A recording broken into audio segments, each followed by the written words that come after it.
What's happening, everybody? Welcome back to Comic Comparison. It's Max from the Nerd Desk, and I think it's safe to say that the Incredible Hulk is one of Marvel's most iconic heroes, alongside Spider-Man and Wolverine. I call them the Big Three. Since 1962, he's had plenty of comics, games, and cartoons that fans hold near and dear to their hearts. Immortal Hulk, Future Imperfect, Red Hulk, Ultimate Destruction, and the UPN 90 series. However, unlike the other two, he doesn't exactly have any great films. There's the cheap TV movies from the 80s with Daredevil and Thor, the divisive 2003 film, the MCU's Incredible Hulk from 2008, which had its moments but wasn't very good, and there's also this. Yeah. Ted? He's appeared several times in other MCU stuff, but only in supporting roles, nothing really about him. This would all change when the Marvel Animated Features came to be, a partnership between Marvel and Lionsgate that created classics like Ultimate Avengers, Hulk vs., and in 2010, Planet Hulk, based on the 2006 comic written by Greg Pak. This is one of, if not the greatest Hulk story ever told. It sees him kicked off Earth and sent to Sakaar, where he fights in the arena as a gladiator for the Red King. Along the way, he meets new friends and enemies alike, and develops a lot as a character. Today, I'm comparing the book and movie to see which one is better, so with all of that out of the way, let's begin Planet Hulk. You shut up! We begin with Hulk on a spaceship headed for who knows where, while a message from the Illuminati plays. Iron Man tells him that over the years, he's become too dangerous to be kept on Earth, so they've sent him away to a desolate planet where he can't be hurt or hurt anyone else. Naturally, Hulk isn't very happy about this, and starts trashing the ship, causing it to fly through a strange portal and crash land on a different planet. The movie has a little segment before the crash, where an alien on the planet prays for something he calls the Sakaar. Hulk breaks out of the wreckage, and is immediately attacked by bug people. He is able to hold his own until a bunch of humanoids show up and hit him with something called an obedience disc, that restrains him and some sort of dart that starts translating their words into English. And then the pink people tell the bug people that he's on Sakaar, and he's now Imperial property since he fell through the portal. Then they knock him out with the obedience disc. Kneel!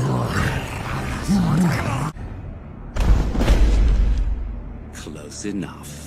Then the comic has a short sequence of Hulk being sold at an auction alongside the same bug creatures from earlier, including a smaller black one named Meek, who calls him Two Hands. Yes, that one. This is actually a great introduction to the societal norms of these people and even the slang and dialects they use, which makes Sakaar more unique and different from Earth.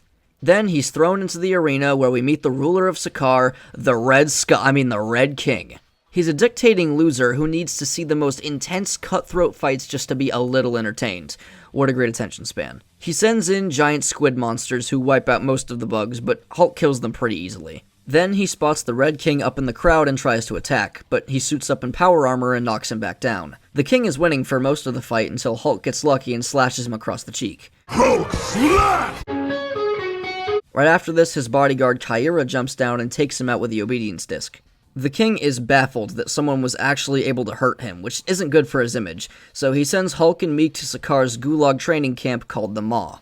Hulk immediately continues to prove how overpowered he is by saving a robot guy from a lava monster. Then the Warden of the Maw arranges a free-for-all between the fighters. 22 enter, but only 7 can leave, and he kicks it off by killing an imprisoned congressman. Then follows a fight between bugs, other bugs, rocks, pink people, gray people, and Hulk until he and 6 others are left standing. These survivors now become the next team of gladiators to fight in the Red King's arena. We already know Hulk and Meek, but now we're introduced to Brood, a member of the Brood race from the X-Men comics, Eloise and Lavin Ski, who both knew the Congressman, Heroim, and Korg. Yes, that one.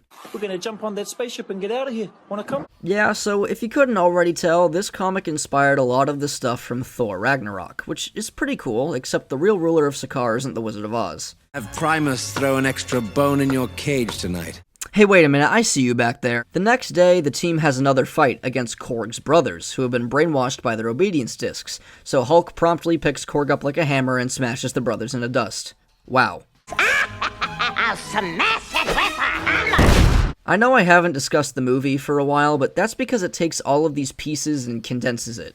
After being taken from his ship, Hulk wakes up in a prison cell alongside the members of his team, which are the same as the book, except the Brood bug has been switched out for the robot dude. The group is brought out to fight against Korg's brothers. They struggle to defend themselves, and Ski is killed. Oh, frats. Then the king sends in just one squid monster. Again, Hulk kills it pretty quickly, and then we get the Red King fight, same as the book, even down to Kyra getting involved. You're no match for me.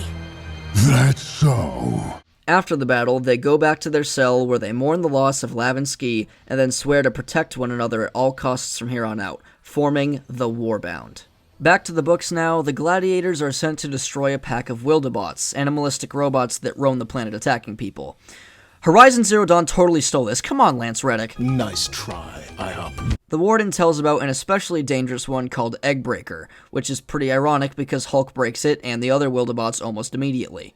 Then a dinner is held in the group's honor, until it's crashed by rebels who have been watching Hulk since he arrived, and they ask him to join in the fight against the Red King. He declines, which upsets Eloise, and she willingly turns herself in after the guards arrive. Later, Kyra appears to Hulk in secret to try and remove him from the tournament, since he's been the first person to really stand a chance against the Red King, giving hope to rebels, and once again he declines, comparing both of these requests to how the other humans treated him back on Earth. The next day, the Warriors have their second of 3 fights, which begins with a bomb being dropped. Hulk takes most of the blast himself, though Ski is heavily injured, but when the Death's Head robots show up, he gets back up and joins in the fight, eventually coming out on top. That night, however, he dies from his wounds, and this is actually where we get some flashbacks for the characters. The Brood Warrior explains that she was a highly respected fighter on her planet, before it was destroyed by a blast of white energy, which was actually an event from an X-Men comic. Then Korg explains that he once went to Earth with his brothers, and they even captured a human to test on. Except it wasn't a human, it was Thor, who made short work of their robots, causing them to fly away and go through the portal that brought them to Sakaar. Both of these flashbacks served great because they develop the new characters and do a bit of Marvel world building. Heroim decides to form a pact with the others, and they promise to protect one another, becoming Warbound. So now you can see how the movie changed the order of events to form the Warbound a lot earlier, which I think works well enough to how short it is compared to the book. Speaking of, back to the movie. After they become Warbound, we get the movie flashbacks, and because Brood isn't there, Heroim gets one, where we learn that he's an outcast from his species. I just spelled outcast with a K. Korg's flashback is almost the same, except for one change. Thor isn't alone in the fight because he's joined by Beta Ray Bill. Yes. Beta Ray Bill is an alien who proved himself to be worthy of Mjolnir, so Odin made a new weapon for him called Stormbreaker. Yes, that one. It's a cameo that I think is pretty cool, and it's not even the first one in the movie. I jokingly mentioned the Grandmaster breathing down the King's neck earlier, but there's also the rest of the Illuminati: Black Bolt, Reed Richards, and Doctor Strange. And later in the first arena fight, you can see Star-Lord, Gamora, and a Skrull. It's a very cartoon way to do cameos. It's happened before, and I think they're all very clever. The next day, the Warbound have their second fight, with their opponents being the Wildebots. Most of them go down pretty easily, but then the Eggbreaker comes out and eats Hulk, until he breaks out and destroys it. Throughout the story, whenever Hulk bleeds, plants grow from the blood, and multiple characters notice this, and it becomes more important later, but I thought I should mention it now. Afterward, Kyra arrives at the cell and tells Hulk her backstory. Her village was attacked by parasites called the Spikes that zombify and mutate people through skin contact. She lost her family, only surviving because she had something in her genes called the Old Strong, and she's eventually rescued by a young Red King, which explains her devotion to him. Then she warns Hulk of rebels breaking in that night, and sure enough, they come and rescue Eloise, only to be killed moments later. Okay, now the book and movie are both moving into the third arena fight, and I'll do the book first. The Warbound heads into the arena and are met with their final opponent, Norin Rad the Silver Surfer. I know someone as powerful as him being imprisoned sounds crazy, but it's explained that he was depressed and lonely, wandering space, wishing that he was able to feel things like humans can, which brought him to the portal, onto Sakaar, and controlled with an obedience disc. Hulk doesn't want to fight Surfer because they are friends, but the discs force them to fight, and he quickly pummels him into the dirt and wins. The king comes down and agrees to grant the Warbound freedom if they kill Eloise as a sign of loyalty. Naturally, all of them refuse, so their obedience discs start torturing them indefinitely, until Silver Surfer gets back up and with his disc destroyed, uses the power cosmic to free everyone, escaping into the wasteland. Later, him and Hulk discuss what's happened and how they got there. Surfer offers to bring him back to Earth, but he declines, choosing to stay on Sakaar, away from Earth. So he flies off into the sky, finally free. Surfer's mini arc is really cool and definitely fits with the freedom and life motifs that the book presents. Now, in the movie, the gang enters the arena and out steps BoJack Horseman. This never happened. No, but I think Beta Ray Bill replacing Surfer is fine. It doesn't change much overall, and it adds to Korg's character to face the guy who almost killed him before. Bill wipes out most of the fighters pretty easily, but stops to talk to Hulk. I know of you. The halls of Asgard echo with tales of your rage. They ain't heard nothing yet. The two are pretty evenly matched until Hulk destroys Bill's disc, then nearly beats him to death, but Korg and Hero M hold him back. The king comes down and does the same loyalty test. Bill frees the slaves and offers to bring Hulk home, and he refuses. Everyone escapes. It's all very similar to the book. But now, we have a very strange fork in the road. The book sees Hulk amassing an army of all the Empire's enemies, traveling to different villages and eventually facing the Red King head-on. But the movie instead just takes the highlights of that journey. So, what I'll do is go by the movie's pace, but then explain the comic versions along the way. After they escape the arena, Hulk abandons the Warbound and goes off into the wastes by himself. He gets in a fight with Kyra while the rest of the Warbound hide out at a nearby village, and the mayor betrays them by telling the king. Meek sees this, and being the loyal bug he is, fights him. He loses an arm but still kills him. He was my father's friend. He was my friend. He was that friend! Now in the book, Hulk never abandons the Warbound, and eventually they go to the village, and Meek tries to kill the mayor because he's responsible for killing his family.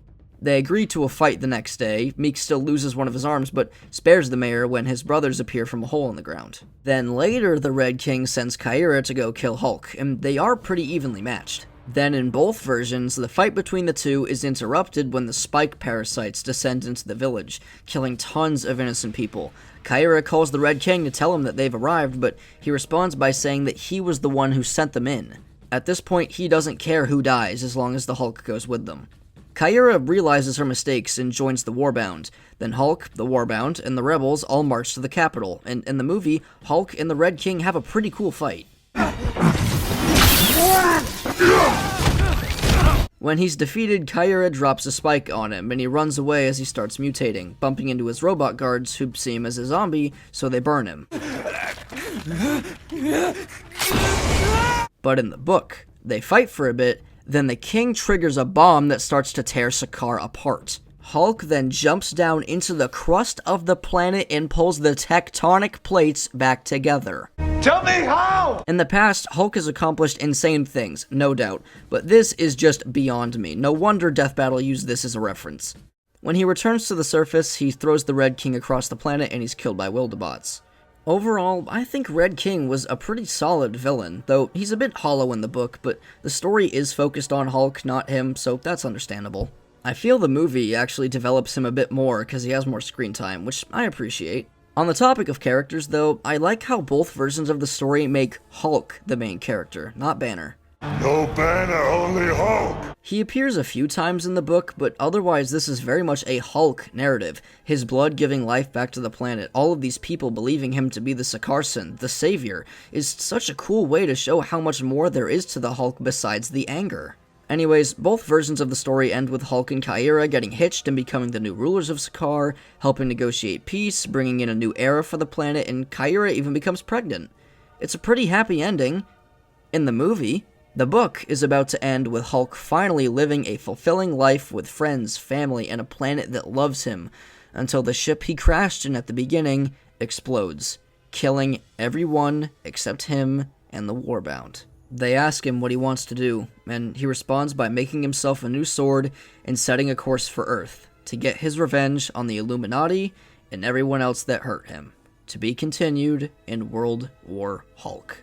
I will admit that I skipped some stuff. Hulk getting infected with the spikes for a little bit and the smaller characters and scenes, but they don't really affect the comparison itself, and I'd like to leave a bit of the story untold in case any of you go out and read these books. You shut up! The comic has a great art style that realizes all of these different characters with good details and colors, and some of these panels really communicate the scale of the story. Contrastly, the movie uses a pretty simple style of animation that's definitely similar to other Marvel stuff from the time, but still has unique looking stuff here and there, like the designs of the other Marvel characters when they show up. Iron Man and Strange especially look the same as their own solo stuff made by Lionsgate, so there could be a connection there. Moving on to the voice cast, we have Rick D. Wasserman as Hulk. He's done a lot of comic book stuff in the past, most notably Thor and Earth's Mightiest Heroes. He's different from Fred Tatasciore, and I like the subtleties he brings to the performance between all of the angry yelling. I'm gonna say this once. It's over. Kevin Michael Richardson plays Korg. Well, wasn't that fun? The difference between this version and Taika Waititi's is like night and day, especially during the flashback sequence. I mean, imagine this guy killing his own brothers. Piss off, Ghost! Mark Worden, who played Iron Man in the other Lionsgate features, reprises his role for a bit here. I am truly sorry for what we've had to do. Most of the other voices are pretty good. I like Lisa Ann Belly as Kyra and Paul Dobson as Beta Ray Bill. No more slaves! Similar to Dark Knight Returns, the cast doesn't have many big names, but is still very strong, which allows for lesser-known actors to shine a bit. You shut up. So, both of these turned out to be pretty good, so much so that I'd say we have the first tie of Season 2, making a ratio of 11-5, but the normal count is still 7-1 from the last episode. The comic may be longer and more expansive, especially with its cliffhanger ending, but the movie makes enough interesting changes in spite of its flaws to be worth the watch. I still think the movie's Red King is better than the one from the book, and the cameos are a nice extra thing. Remember Jared from Subway? Either way, both versions succeed in developing Hulk as a character, so I recommend checking out both or just making the decision yourself. But now, we've reached the end of today's video. Thank you so much for watching. I hope you found it entertaining and informative. Be sure to like and subscribe to see more from me in the future, which will most likely be part 2 of my Netflix Witcher analysis, and I'll see you nerds later. Shardy's like a melody. Tell me why it ain't nothing but a holiday. Tell me why it ain't nothing but a mistake. Tell me why I never wanna hear you say I want it bad.